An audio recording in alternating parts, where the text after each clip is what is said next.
দর্শকরা যখন নেগেটিভ মন্তব্য করে এই জিনিসটা তুমি কিভাবে নাও? এইসব আসলে 0.0% ওইটা যদি আমি মাথা নষ্ট করি তাহলে আসলে মালিক খেপে যাবে যে তোরে এত দিতেছি তারপর তোর টেনশন কেন? সিঙ্গেল তুমি?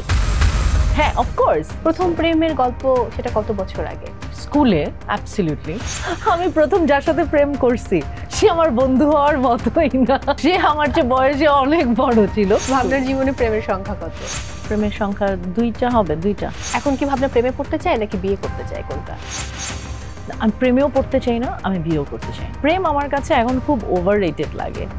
আর মানে অনেক ছোটবেলায় প্রেম করলে হয় কি, ওই আকাঙ্ক্ষা, ওই আবেগটা। ইন্ডাস্ট্রিতে আমার পাওয়ারফুল কেউ নাই। আমার পাওয়ারের জায়গাটা হচ্ছে আমার দর্শকরা। আমি কিছু একটা ফেসবুকে পোস্ট করলেই বা আমার কোনো কাজ আসলেই তারা যেভাবে মাতামাতি করে তখন ইন্ডাস্ট্রি বাধ্য হয় আমাকে নিয়ে মাতামাতি করতে। তো আমি যে আসলে রেড কার্পেটে হাঁটতে পারবো এটার কোনো প্ল্যানিং ছিল না। আর আমি আসলে রেড কার্পেটে হাঁটার জন্য কানে যাইনি। আমি শুনেছি ভাবনা মায়ের বিয়ের শাড়িটা পরতে চেয়েছিল নিজের বিয়েতে। তাহলে যখন ভাবনা বিয়ে করবে তখন কি মায়ের এই শাড়িটাই আবার পরবে নাকি? হ্যাঁ, আবার পরতে পারি। বাট সেটা কানে গিয়ে পড়তে কেমন লেগেছে? সেটা আমার মনে হচ্ছে বিয়ের চেয়ে বেশি ইম্পর্টেন্ট প্লেস।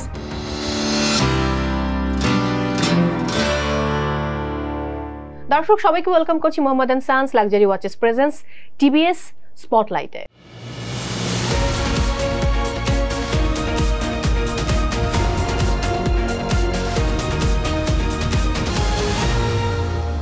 দর্শক আজকে আমার সঙ্গে এমন একজন আছেন যিনি আসলে সেই কান থেকে উত্তাপ ছড়াচ্ছেন এবং সেখানে আগুন লাগিয়ে এসেছেন। আমি জানি না যে আজকে এই স্পটলাইটে বসে তিনি আসলে কি লাইট দেখাবেন, কিভাবে আলোকিত করবেন আমাদেরকে। তবে আজকে তিনি ব্ল্যাক পরে এসেছেন এবং আমরা বোধহয় মুখিয়ে থাকি যে আসনা হাবিব ভাবনা কোন দিন কোন পোশাক পরছে। নামটা আমি আজকে আগেই বলে ফেললাম। তবে এই মানুষের অনেক গুণ দর্শক, অভিনয়, নাচ, আবৃত্তি, উপস্থাপনা, লেখালেখি, ছবি আঁকা, মানে এমন কি জানেন না তিনি, এবং গান, সব বিষয়ে তিনি আসলে পারদর্শী। গানের কথা বলেছি বলে কপালে হাত দিয়েছেন, বাট এই কপালে হাত আর থাকবে না দর্শক। আমি তার সাথে এখন আড্ডায় চলে যাব। তবে আজকে আমরা গল্প করব তার জীবন, তার ভাবনা আসলে কিভাবে জীবন বোধ নিয়ে ভাবে, সেই গল্পগুলো হবে তার সঙ্গে। কেমন আছো? খুবই ভালো, very happy to see you. Same to you. আমার কাছে যেটা মনে হচ্ছিল যে অনেকদিন পর দেখা না, মানে কান থেকে আসা হবে এবং আসার পরে হয়তো কানেও কথা হচ্ছে তোমার সাথে আমার ভিডিও কলে, বাট আমরা আড্ডা দিব করে আমাদের সময় বোধহয় চলে যাচ্ছিল। ফাইনালি আড্ডা দেওয়া হচ্ছে। আমি কানের গল্পেই থাকতে চাই। আগে জানতে চাই যে কতগুলো ড্রেস নিয়ে গিয়েছিলাম। আমি প্রথম দিকে গুনে রেখেছি, পরে আমি আর গুনতে পারিনি। আমি কতগুলো ড্রেস নিয়ে গিয়েছি সেটা আসলে আমিও গুনতে পারবো না। তবে আমি 17 কেজি আমার বেশি ছিল যাওয়ার সময়তেই। So you can imagine. আসার সময় ওটা কত কেজি বেশি হয়েছে? আসার সময় অ্যাকচুয়ালি আমার তো এটা পুরো কাজের ট্রিপ ছিল। সো জীবনে প্রথমবার আমি দেশের বাইরে গিয়ে কিছুই শপিং করি নাই। Wow, this is the first time আমার পুরো লাইফে যে আমি কোনো শপিং করতে পারি নাই, because I don't have any time. তো কিছুই ছিল না, ওই 17 কেজি বেশি ছিল আসার সময়। প্রতিদিন মেকআপ কে করতো? মেকআপ আমি করেছি, সমস্ত কিছু আমি করেছি, বিকজ ওখানে অনেক এক্সপেন্সিভ সকল কিছু। আর যেহেতু বাংলাদেশে কোনো প্যাভিলিয়ন নাই বা আমাদের আসলে বাংলাদেশিদের ওইভাবে যাওয়াটা অত রেগুলার বেসিসে না, and this is my first time, this was my first time. So অনেক কিছুই বুঝে উঠতে পারছিলাম না। বাট তারপরেও একজন ব্রিটিশ মেকআপ আর্টিস্ট একদিন মেকআপ করেছিলেন, একটা মেয়ে, সে করেছিলেন। She was from London. So সে একদিন করেছিল, বাট বাকি সব দিন আমি করেছি। ও বাবা, ভাবছি আমি তার মানে নিজেকে কত প্রেসার নিতে হয়েছে। মানে এক একটা কস্টিউম এক এক রকম, তার সাথে লুকটা ডিফারেন্ট, আর বিশেষ করে হেয়ার করাটা কিন্তু খুব কঠিন। আর আমি যেটা পারি না, আমি তো কিছুই পারি না হেয়ার। মানে যাই হোক, মেকআপটা আমরা করে ফেলতে পারি, বাট হেয়ার করতে গিয়ে আমাদেরকে খুব মানে প্রবলেম ফেস করতে হয়। বাই দ্য ওয়ে, ড্রেস তাহলে ড্রেস কতগুলো? এটা তো ওয়েট বুঝলাম যে 17 কেজি ওয়েট বেশি ছিল। এটাই আমি বলতে পারবো যে 17 কেজি বেশি ছিল। কিন্তু এটা তো একটা প্ল্যানিং ছিল না? এক একটা ড্রেসের এক একটা মোটিভ, ভিন্ন ভিন্ন মোটিভে এক একদিন পরা হয়েছে। সো অবশ্যই এটা অনেক আগে থেকে প্ল্যানিং করে রাখা হয়েছে যে কোন দিন আমি কোন ড্রেসটা পরবো, কয়টা ড্রেস নিব। মায়ের শাড়ির যে একটা ফিউশন, সেটাও একটা বড় ফ্যাক্ট। আসলে প্ল্যানিংটা যে অনেক দিনের ছিল ড্রেস নিয়ে বা আমি কবে কি পরবো, এটা একেবারেই খুব মানে অনেক দিন আগের প্ল্যান ছিল না। আর আমি কবে কোনটা পরবো সেটারও প্ল্যানিং ছিল না আমার। মানে আমি জাস্ট সিলেক্ট করে নিয়ে গিয়েছিলাম যে ওকে ফাইন, আমি যে 8 দিন থাকবো, 8 দিনে আমার ডেফিনেটলি 10 থেকে 12টা ড্রেস মাস্ট লাগবে 8 দিনে, মানে ফর দ্য ফেস্টিভ্যাল। এছাড়া তো নর্মাল ড্রেস আছে। তো ওইটা ফিক্স ছিল যে এই 12টা ড্রেস বা এই 10টা ড্রেস আমি পরছি। প্রথম যেদিন পরবো যেটা পরবো সেটা ফিক্স ছিল শুধু, যে এটা ফার্স্ট দিন পরছি। বাট আদারওয়াইজ আসলে ওরকম কোনো প্ল্যানিং ছিল না যে আজকে আমি এটা পরবো, কালকে আমি এটা পরবো। আর আমার মার বিয়ের শাড়িটা আসলে বললাম না, life is full of miracle, যেটা আমরা আসলে প্রোগ্রামের আগে বলছিলাম। তো আমি যে আসলে রেড কার্পেটে হাঁটতে পারবো এটার কোনো প্ল্যানিং ছিল না। আর আমি আসলে রেড কার্পেটে হাঁটার জন্যও কানে যাই নাই যে আমার রেড কার্পেটে হাঁটতে হবে, বিকজ ওটা কোনো প্ল্যান ছিল না। আর রেড কার্পেটে কিভাবে কি হয় সেটাও আমি জানি না। সো আমার সাথে সমস্ত কিছুই মিরাকলি ঘটেছে কানে।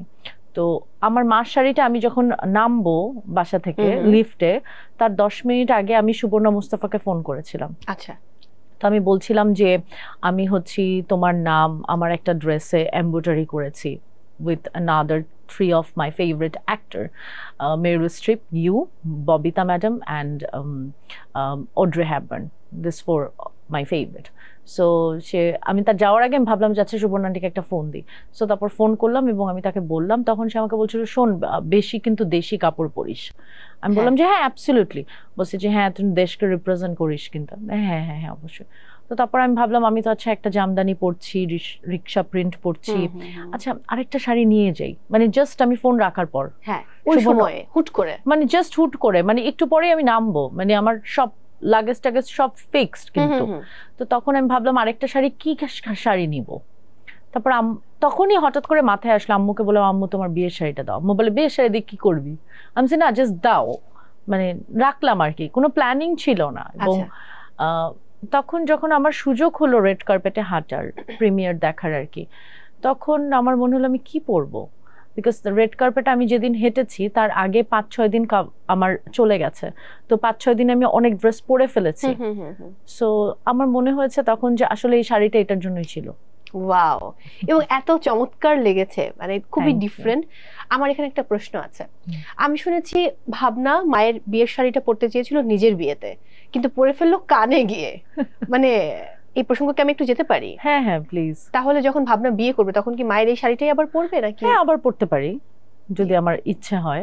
আচ্ছা আচ্ছা, বাট সেটা কানে গিয়ে পড়তে কেমন লেগেছে? সেটা আমার মনে হচ্ছে বিয়ের চেয়ে বেশি ইম্পর্টেন্ট প্লেস।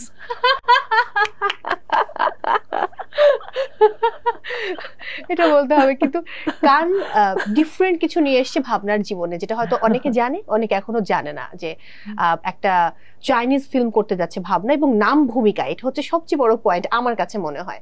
সো সেটার প্রসঙ্গে আমি একটু শুনবো যে কিভাবে মানে প্রপোজালটা এলো, এবং তুমি কখন আপু আসলে হ্যাঁ বললে, তারপর কি কি হলো? আসলে ক্যানসে তো বেসিক্যালি আমি গিয়েছিলাম ফর নেটওয়ার্কিং, এবং আসলে আমি নিজেকে একটা ইন্টারন্যাশনাল জায়গায় দেখতে চাচ্ছিলাম। এবং ওইখানে যাওয়ার পর আমি ফিল করেছি how small we are, how small I am.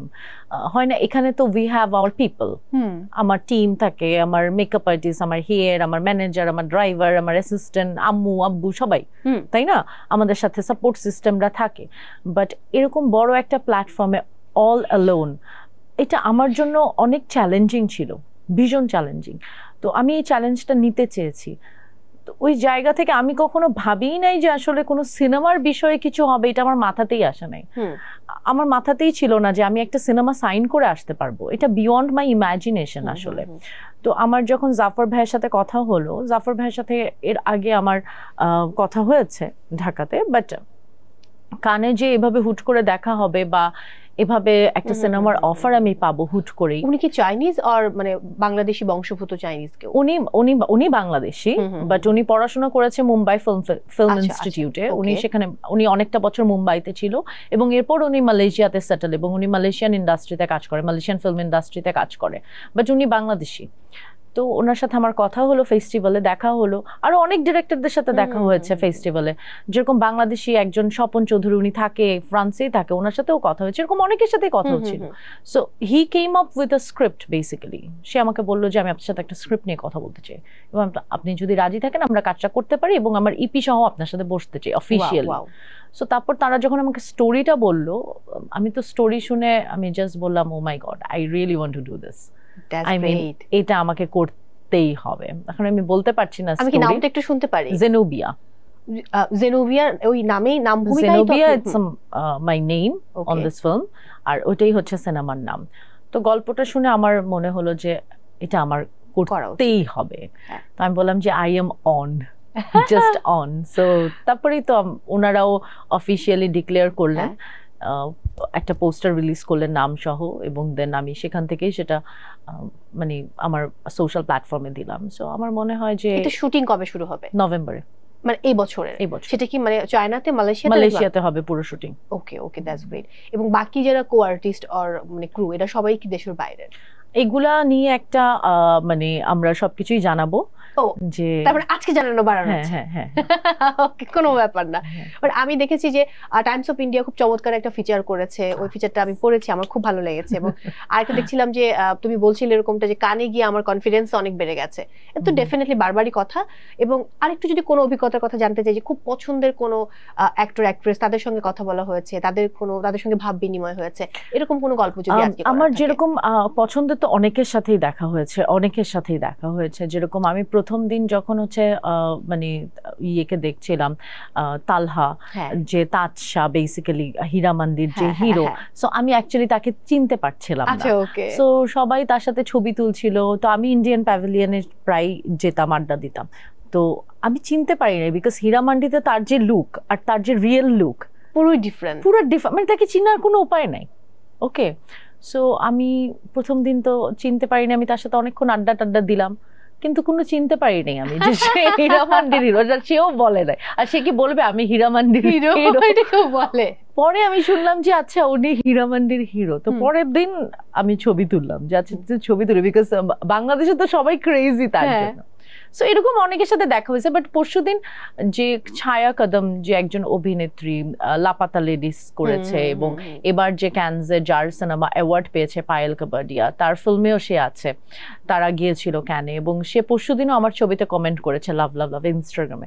So they are very nice, you know. মানুষ যখন আসলে অনেক বড় মানুষ হয়, তারা সংকীর্ণ না একদম। মানে যখন কালকে আমি দেখলাম যে ছায়া কদম ম্যাম আমাকে কমেন্ট করছে, I was like oh my god, মানে তার তো কোনো দরকার নেই আমাকে কমেন্ট করার, বাট সে আমার সব ছবিতে লাইক দিচ্ছে, ক্যান্স থেকে আমাদের মানে পরিচয়, এবং সে আমার সব ছবিতে লাইক দেয়, কমেন্ট দিচ্ছে, মানে দে ওয়ার ভেরি নাইস।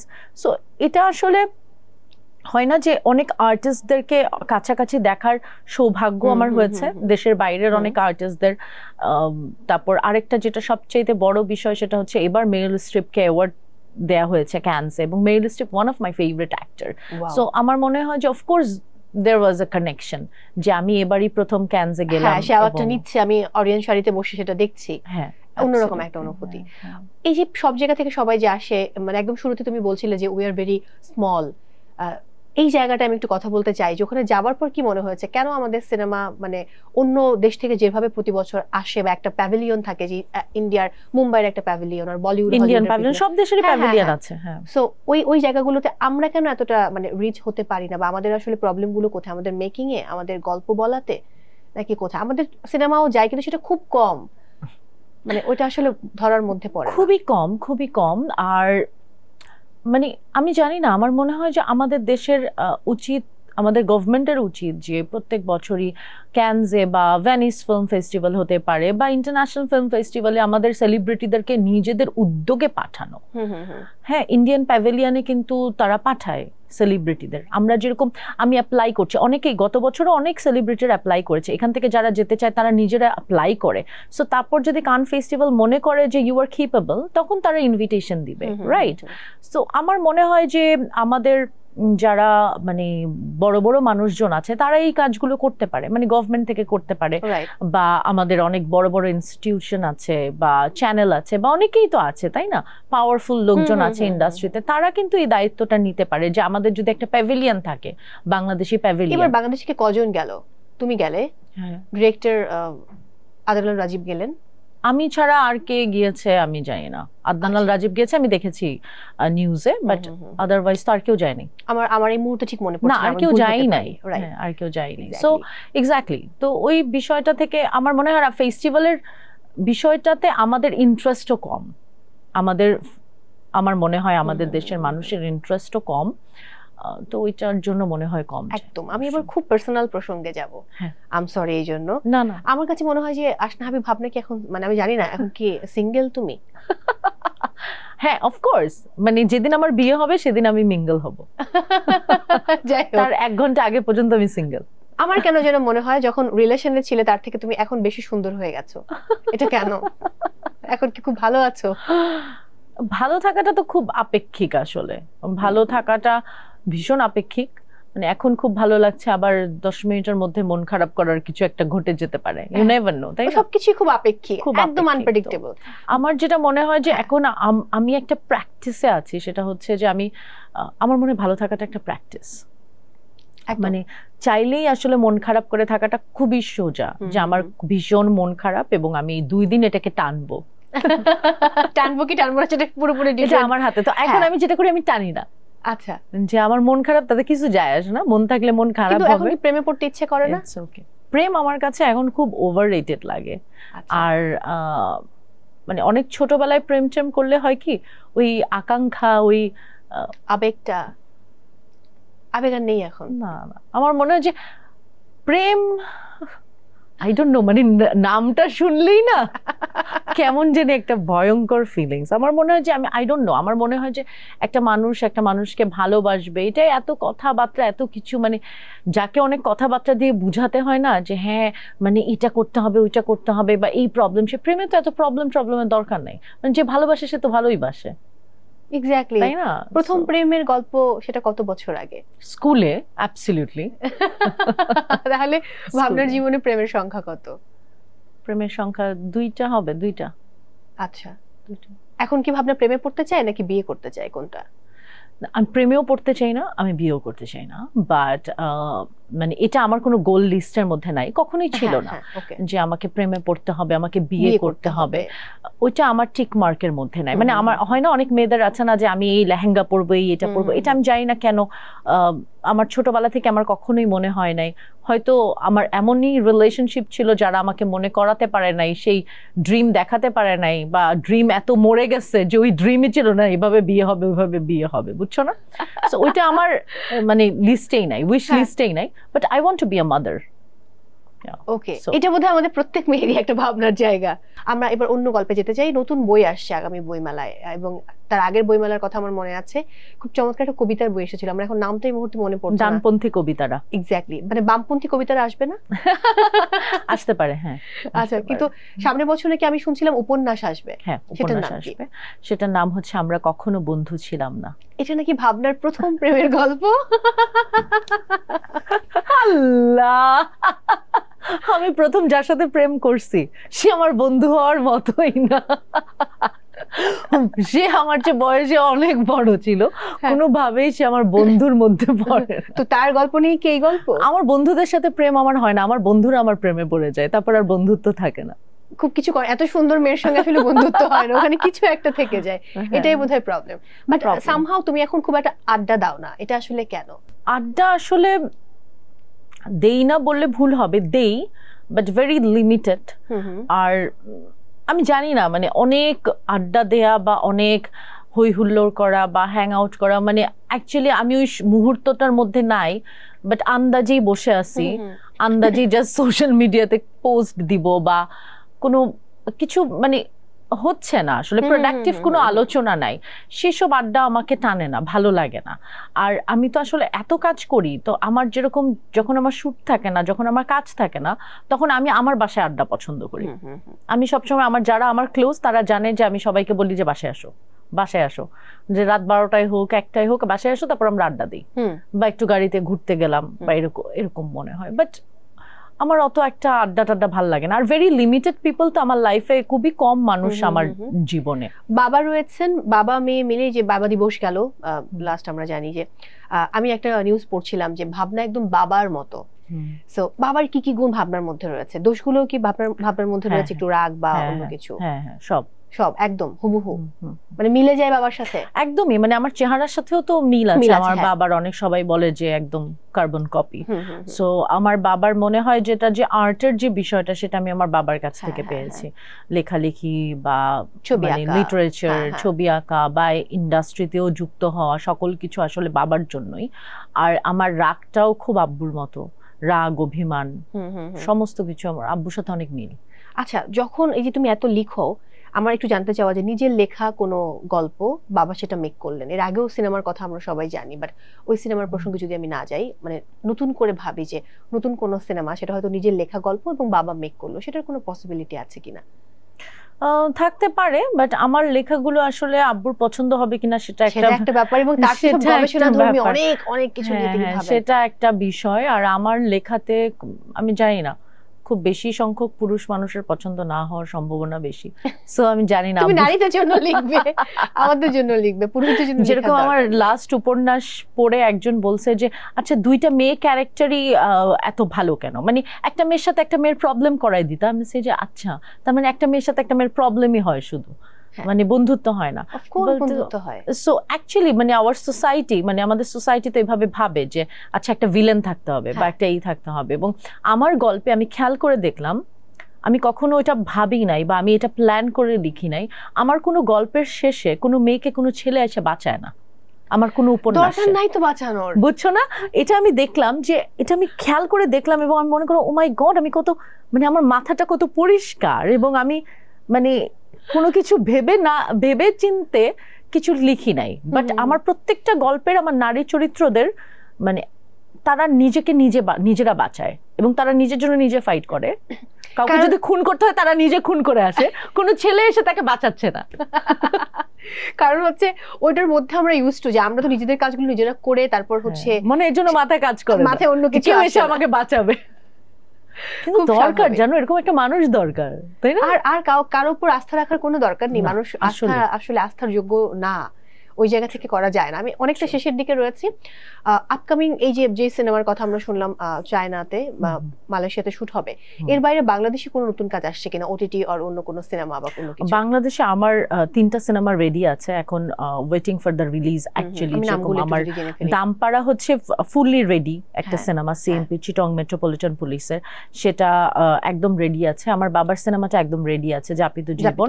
আর যে 2টা সিনেমা আমি করছি, পায়েল যে সিনেমাটা রায়হান খানের, সেটার একটা গান বাকি আছে আর ডাবিং বাকি আছে, আর চারুলতার আসলে পুরো শুটিংটাই বাকি আছে, যেটা আমি এই বছর সাইন করেছি।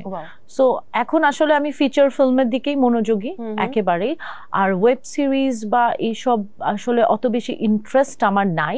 আমি করতে পারি যদি অনেক বেশি এক্সক্লুসিভ কিছু হয়, যে অনেক বড় করে আমাকে নিয়ে কিছু প্ল্যান করছে বা ভালো ডিরেক্টর, প্রজেক্ট অনেক ভালো, তখন হয়তো আমি করব, আদারওয়াইজ আমি কোনো নিড দেখি না করার। ওকে, দেশের বাইরে থেকে পড়াশোনা করে আসা হয়েছে, নতুন করে আবার মেকিং এর উপর পড়তে যাওয়ার কোনো ইচ্ছা আছে কিনা?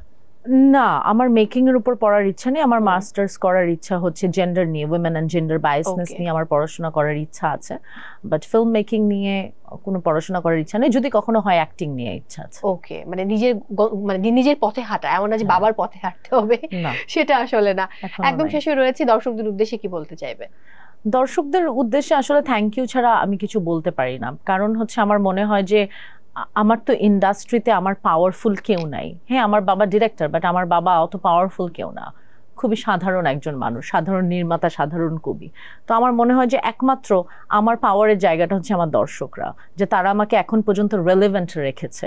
তারা আমি কিছু একটা ফেসবুকে পোস্ট করলেই বা আমার কোনো কাজ আসলেই তারা যেভাবে মাতামাতি করে, তখন ইন্ডাস্ট্রি বাধ্য হয় আমাকে নিয়ে মাতামাতি করতে। সো দ্যাটস ওয়াই আসলে দর্শকদেরকে আমি থ্যাংক ইউ বলতেছি। একটা শেষ প্রশ্ন, যদিও শেষ কথা বলার পরে, দর্শকরা যখন নেগেটিভ মন্তব্য করে বা সাইবার বুলিং আমরা যেটাকে বলি, এই জিনিসটা তুমি কিভাবে নাও? দেখো, আমরা যে ইন্ডাস্ট্রিতে কাজ করি, আমরা জানি যে এখানে আমি একটা খুবই এমন একটা জায়গায় আছি যেখানে আমাকে নিয়ে 1000টা ভালো কথা হলে 10টা খারাপ কথা হবে, এটা খুব স্বাভাবিক। আর যাকে নিয়ে আলোচনা হয় তাকে নিয়ে সব ধরনের আলোচনাই মানুষ করতে পছন্দ করে। সো দর্শকরা আমার মনে হয় 99.9% দর্শক আসলে আমাকে ভালোবাসে।